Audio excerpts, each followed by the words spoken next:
안녕하십니까. 더더나인닷컴 즐기기 프레이트 오신 것을 환영합니다. 저는 블라비 더더나인입니다. 9월에 접어들면서 아침 저녁으로 제법 선선해졌습니다. 하지만 여기저기 사건 사고가 많은 만큼 각자 도생 건강관리 잘 하시고요. 지난주 경마소설은 토요일 6경주였는데 삼복승식 PNS카를 축 잡고 6복조의 15구멍, 복승식 축 없이 6복조의 15구멍, 총 39구멍을 배팅했더랬습니다. 결과는 아시겠지만 축으로 잡았던 PNS카 김성현 기수가 멋진 말몰이로 하위를 차지하면서 삼복승식 꽝, 복승식 6복조는 선행이 힘들어 보인다고 우기면서 마지막에 지었던 금성 리비어가 선행으로 꾸역꾸역 버티면서 꽝. 역시 경마는 어렵습니다. 풀이거리를 찾자면 선행이 유력해 보였던 이번마 탑다이아의 기승 기수가 변경되면서 선입으로 경기를 전개했다는 점인데 글쎄요, 문세영 기수라면 선행을 나갔을까요? 여기에 더해서 프로그램 환상 기록이 워낙 좋아 찜찜했던 11번 오송의 별이 3위를 차지한 점도 프로그램을 이용하는 더더나인이 반성해야 할 점입니다. 여튼 이번 주 소설의 소재는 토요일 서울 5경주 제주특별자치도지사배 대상경주입니다. 1400m 별정 A 3세 이상 암말 편성 경주로 총 15마리가 출주하는데 능력마들이 많아 초반 자리잡기부터 기수툴의 치열한 눈치코치 대혼란이 예상됩니다. 출주마들이 많은 만큼 이번 주 소설은 한 마리씩 살피지 않고 지울 수 있는 놈들을 최대한 지운 후 더더나인이 원하는 경주 전개를 소설로 풀어보겠습니다. 출주마 15마리 중 눈 감고 지울 수 있는 놈은 사실 한 마리도 안 보입니다. 다들 1400m 경주에서는 한 발이 있는 놈들인 만큼 약점으로 보이는 포인트가 있는 놈들을 기준으로 지어나가 보겠습니다. 11번마 판타스틱 우먼은 1400m 경주가 정 거리로 보이는 놈이지만 대상경주 출주 경험이 없고 작은 체구에 부담 중량이 3kg 늘었습니다. 양전 구전염을 지속적으로 달고 있는 놈인데 능력마들이 많이 출주한 대상경주에 늘어난 부담 중량은 약점으로 보입니다. 3번마 골든플러스는 직전 1400m 경주에서 김호수 기수가 선두권에서 최선을 다하는 모습으로 오차게 그쳤는데 이번에는 부담 중량이 3kg 늘어난 만큼 입상권은 어려워 보이고요. 이준철 마방에서 금주에 총 3마리를 출주시켰는데 이 대상 경주에 2마리가 있습니다. 5번 연희일출과 7번 참 좋은 친구인데 승부가 걸린 건지 아닌지 아리송하지만 5번 연희일출은 나이가 많고 부담 중량도 늘어 더 이상 늘어날 발걸음은 없어 보이고요. 7번 참 좋은 친구는 14주 만에 출주하면서 자후지 부종과 시기성 식욕부진에 시달리고 있어 조심스럽게 지어봅니다. 9번마 걸작원은 작년 12월 과천시장배 대상경주에서 이클립스 베리를 이긴 적이 있었지만 그 경주 이후 발생한 발주대 악벽으로 성적이 시원치 않습니다. 지난주 성적이 좋았던 김용근 기수가 기승하지만 입상권은 한 3걸음 정도 멀어 보입니다. 4번마 그래핀 랩 월드 2군 승급 이후 단거리에서 입상권 성적을 내고 있지만 역시나 이놈도 직전 경주 대비 부담 중량이 3kg 늘어 입상권은 멀어 보이고요. 1번마 라운포레스트는 원더풀 슬로와 즐거운 여정에게 2-3발 정도 밀리는 놈인데 이번 경주에서도 3, 4위권 인기마로 팔리겠습니다. 하지만 55kg 부담 중량의 1400m 1번 게이트 오히려 이놈에게 약점으로 작용하겠습니다. 초반 빠른 말들이 많아 1번 게이트에서 3코너 돌 때까지 자리 잡기가 만만치 않아 보이고 직전 경주 후 발생한 좌전 구절염도 이번 경주 이놈의 발목을 잡아주겠습니다. 절대 고의는 아닌데 어쩌다 보니 프로그램에서 산출한 하위권 7마리를 지워버렸습니다. 의아둥 나머지 8마리를 입상권으로 놓고 경주 전개를 풀어보겠습니다. 13번마 이클립스 베리가 선행을 나가는 경우와 그렇지 못한 경우를 놓고 배팅 전략을 세워야 할 경주로 보입니다.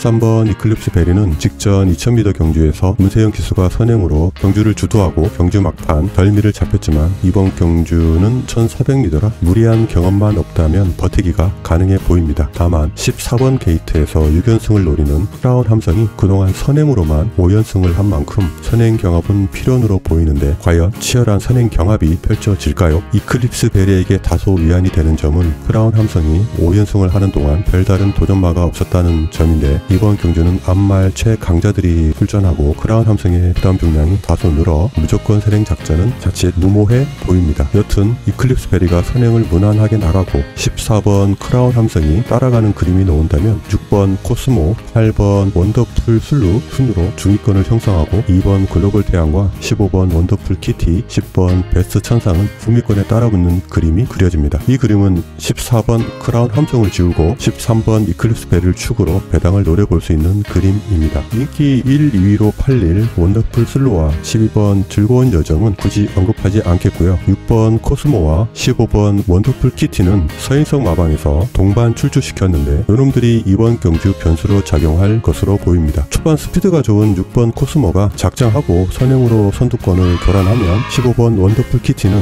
후미권에서 자리 잘 잡고 기회를 노려보길 바라보고요. 이번 글로벌 태양과 10번 베스트 천상 요놈들도 중위권 경합이 치열할 때 자리만 잘 잡는다면 3위권은 가능해 보이는 프로그램 환산 기록을 가지고 있습니다. 만약 이클립스 베리가 선행을 나가지 못하거나 선두권이 치열하게 경합하는 그림이 나오면 인기마 경주로 땡땡이 배당이 나올 가능성이 커 보이는 그림이 그려집니다. 따라서 블라비 더더나인은 당연히 이클립스 베리가 어떻게든 버티는 그림을 선택합니다. 13번 이클립스 베리를 축으로 9번 원더풀 슬루, 12번 즐거운 여정, 6번 코스모, 10번 베스트 천상, 2번 글로벌 태양, 15번 원더풀 키티까지 6복조 15구멍을 공략하고 이클립스 베리가 3위권에 꾸역꾸역 버텨주기를 바라며 소설을 마무리합니다. 이번 주 경마소설의 제목은 버티라 이클립스 베리입니다. 각설하고 경마소설은 제가 경마를 즐기는 방법 중 하나일 뿐입니다. 이런 식으로 노는 놈도 있구나 쯤으로 가볍게 즐겨주시고 배팅에 참고하시는 건 정신건강에 무척 해로울 수 있다는 말씀 거듭 드리며 물러갑니다. 그럼 늘 즐거운 경마 라이프 되십시오. 감사합니다.